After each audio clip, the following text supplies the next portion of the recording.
Hey guys, it's Fox. Welcome back to my channel, and today I'm going to be showing you how I did some controlled weathering on my Bo-Katan helmet using some Vallejo liquid latex medium. Bo-Katan's helmet in The Mandalorian has very specific weathering marks, and there's a lot of scratches on the top of her helmet as well as on the cheeks that I really want to replicate. And in order to do that, I started off by making sure that my entire helmet was painted in a metallic silver. I think I used Rust-Oleum metallic silver. I'll pop it in here for you guys. And after that had been cured for 24 hours, I went over with a brush and painted on the liquid latex in spots where I wanted scratches and dents and things of the like to appear. I used a really cheap paintbrush that I had that I was just going to toss, but in the future I actually would recommend using Q-tips or even pieces of ripped up sponge so you get a little bit of a more realistic look whenever it comes to your weathering patterns. It kind of came across as a little splotchy for me, but this is my first time doing it. And also the Q-tips and the sponge have the benefit of, being disposable and you're not ruining a paintbrush if you do it that way. Also, if you're a little heavy-handed with your liquid latex and get it in spots where you really don't want it to be, just let it cure. It takes about like a minute or so to dry, and you can just, flake it off with your finger. There were certain spots on the helmet where I put a couple layers of the liquid latex, but for the most part, I only did one tiny layer and waited for it to get transparent, so I knew that it was dry and ready to go on to the next step. Once I've got all the latex everywhere I want it to be, I'm going in with some of this 3M automotive tape, and oh my god, this stuff is amazing for creating really crisp, clean lines. I will link it down below for you guys, you have to try it out. And I'm masking off all of the parts on the front of the helmet that are going to be white. And I always like to spray on white first, because if you're going to be spraying on any kind of white, it's always easier to cover up that line with something darker over top of it, if that makes any sense. It's what I did with my last Bo-Katan helmet, and it worked out for me there, so I'm gonna do it here. And as a last little bit of touch up, I'm just going back over some of those scratches with my liquid latex, the ones that go over top of the white and the blue parts that you can see there on the cheek and on the top of the dome.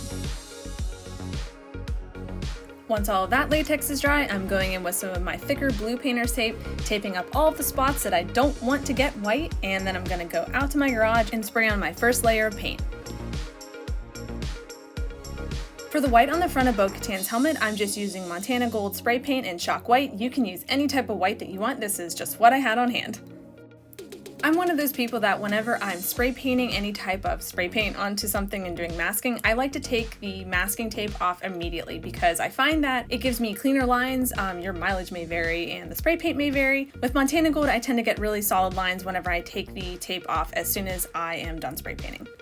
Once your paint is cured, it's time to go back over all of those spots where we masked out with some of that latex, and we're just going to take the pad of our finger and kind of rub over top of it until it reveals the silver layer underneath. If you're having trouble getting the latex off, you can take a very fine grit, I think I used 800 grit of sandpaper to lightly rub over top of all the latex spots, and that should reveal the nice silver layer that we've got going on underneath.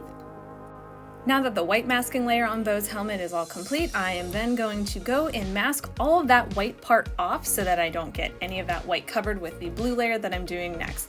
And for this layer, I'm also going to be doing some of the similar steps I did earlier with that 3M automotive tape, just making sure I get that crisp line on the front with the white to blue. And I'm also going to be going over some spots on the helmet again with some of my latex, some spots that I may have accidentally chipped off, and things that are going in between the white and the blue as I was indicating earlier.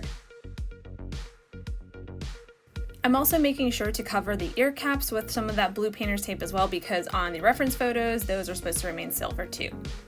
Once that was done, it was out to my garage again, and I gave the entire helmet a nice spraying of Nantucket Blue from Rust-Oleum. This color ended up being a perfect match for what I was going for Bo-Katan, and I highly recommend it.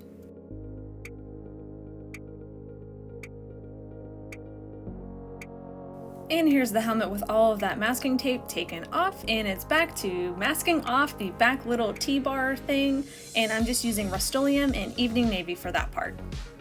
So remember how I told you guys that I like to take my masking tape off whenever the paint is still wet?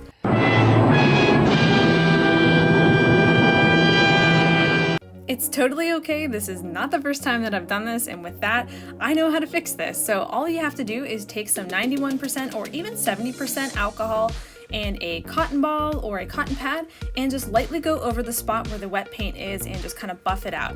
Try not to put too much pressure on this or else you're going to go through all of your layers of paint. But as you can see here, I'm just going really lightly and it's just going down to the silver part where it's taking off that blue and the white. And once that alcohol dries, which is pretty quick because it's alcohol and it evaporates quickly, I just go back over with some of my latex to get back in some of that, weather look that we were going for, and I tape everything off and I spray paint back over with some white, and it's good as new and like I never messed it up. And with that, all of the base coating and the weathering is complete on this Bo-Katan helmet, and I'm really happy with how this weathering came out. And for my first time using liquid latex to get very specific weathering patterns, I am a huge fan of it, and I will definitely be using this more in the future. Hopefully I'll get better with it and have more realistic kind of weathering patterns in the future, but for now, I'm pretty satisfied. As always, guys, thanks so much for watching, and if you have any other questions, leave them down in the comments below, and I'll get back to you as soon as I can. And as always, see you guys next time.